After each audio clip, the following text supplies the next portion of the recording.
کیا آپ جانتے ہیں کہ حضرت خضر کون ہیں؟ اور کیا آپ کو معلوم ہے کہ آب حیات کی حقیقت کیا ہے؟ اور کیا آپ یہ بھی جانتے ہیں کہ حضرت خضر نے آب حیات پیا یا نہیں؟ حضرت خضر علیہ السلام کی کنیت ابو العباس اور نام بلیا، اور ان کے والد کا نام ملکان ہے۔ بلیا سریانی زبان کا لفظ ہے، عربی زبان میں اس کا ترجمہ احمد ہے۔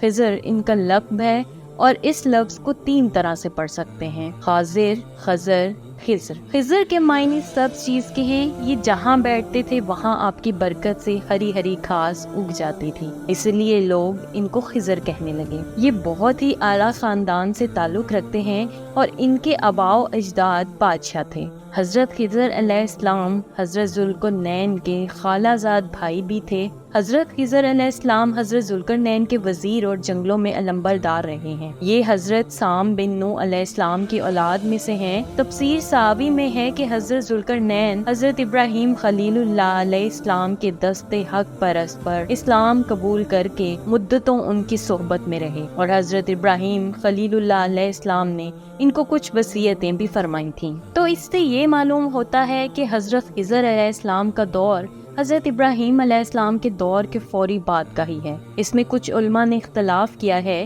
لیکن جمہور علماء یعنی کثیر علماء کی یہ رائے ہے کہ وہ زندہ ہیں، بلکہ ان کی ملاقات حضرت موسیٰ علیہ السلام سے بھی ثابت ہے، حالانکہ آپ کا دور حضرت موسیٰ علیہ السلام سے کئی 100 برس پہلے حضرت ابراہیم علیہ السلام کے دور کے فوری بعد کا ہے۔ تفسیر روح البنیان میں ہے کہ حضرت یوسف علیہ السلام جو کہ حضرت ابراہیم علیہ السلام کے پڑپوتے ہیں، ان کے درمیان اور حضرت موسیٰ علیہ السلام کے درمیان 400 سال کا فرق ہے، تو اس لحاظ سے حضرت موسیٰ علیہ السلام خضر علیہ السلام سے تقریباً 600 سال بعد پیدا ہوئے ہوں گے۔ واللہ تعالی علم۔ امام بدر الدین عینی صاحب شرح بخاری نے ان کے متعلق لکھا ہے کہ جمہور کا مذہب یہ ہے کہ صحیح بھی یہ ہے کہ وہ نبی تھے اور زندہ بھی ہیں۔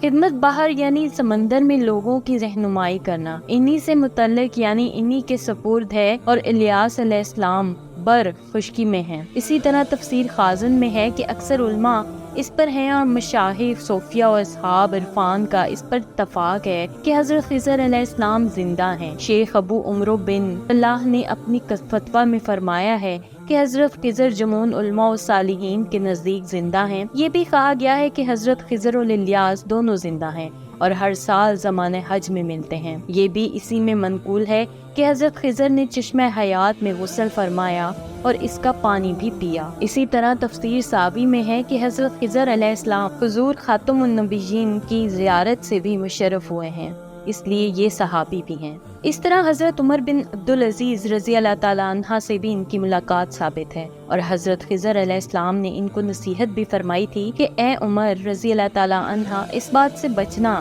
کہ تو ظاہر میں تو خدا کا دوست ہو اور باطن میں اس کا دشمن، کیونکہ جس کا ظاہر اور باطن مساوی نہ ہو تو منافق ہوتا ہے، اور منافقوں کا مقام درک اسفل ہے۔ یہ سن کر عمر بن عبدالعزیز رضی اللہ تعالیٰ عنہ یہاں تک روئے کہ آپ کی داڑھی مبارک تر ہو گئی۔ آب حیات کے متعلق بہت اختلاف ہے۔ بعض لوگ اس کو ایک افسانے کے علاوہ کچھ نہیں کہتے، کیونکہ آب حیات کا تذکرہ نہ قرآن میں ہے نہ ہی کسی صحیح حدیث میں۔ ہاں، کچھ علماء کرام نے اس کا تذکرہ اپنی تفسیر میں حضرت ذوالقرنین کے پہلے سفر کے زمرے میں کیا ہے۔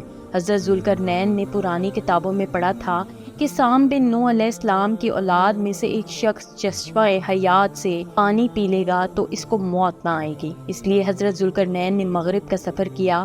آپ کے ساتھ حضرت خضر علیہ السلام بھی تھے، وہ آب حیات کے چشمے پر پہنچ گئے اور اس کا پانی بھی پی لیا، مگر حضرت ذوالقرنین کے مقدر میں نہیں تھا، وہ محروم رہ گئے۔ اس سفر میں آپ جانب مغرب روانہ ہوئے تو جہاں تک آبادی کا نام و نشان ہے وہ سب منزلیں طے کر کے آپ ایک ایسے مقام پر پہنچے، انہیں سورج غروب ہونے وقت ایسا نظر آیا کہ وہ ایک سیاہ چشمے میں ڈوب رہا ہے، جیسا کہ سمندری سفر کرنے والوں کو آفتاب سمندر کے کالے پانی میں ڈوبتا ہوا نظر آتا ہے۔ وہاں ان کو ایک ایسی قوم ملی جو جانوروں کی کھال پہنے ہوئے تھی، اس کے سوا کوئی دوسرا لباس ان کے بدن پر نہیں تھا، اور دریائی مردہ جانوروں کے سوا ان کی غذا کا کوئی دوسرا سامان بھی نہیں تھا۔ یہ قوم ناسک کہلاتی تھی۔ حضرت ذوالقرنین نے دیکھا کہ ان کے لشکر بے شمار ہیں اور یہ لوگ بہت ہی طاقتور اور جنگجو ہیں، تو وہ حضرت ذوالقرنین نے ان لوگوں کے گرد اپنی فوجوں کا گھیرا ڈال کر ان لوگوں کو بے بس کر دیا۔ چنانچہ کچھ تو مشرف با ایمان ہو گئے، کچھ آپ کی فوجوں کے ہاتھوں مقتول ہو گئے۔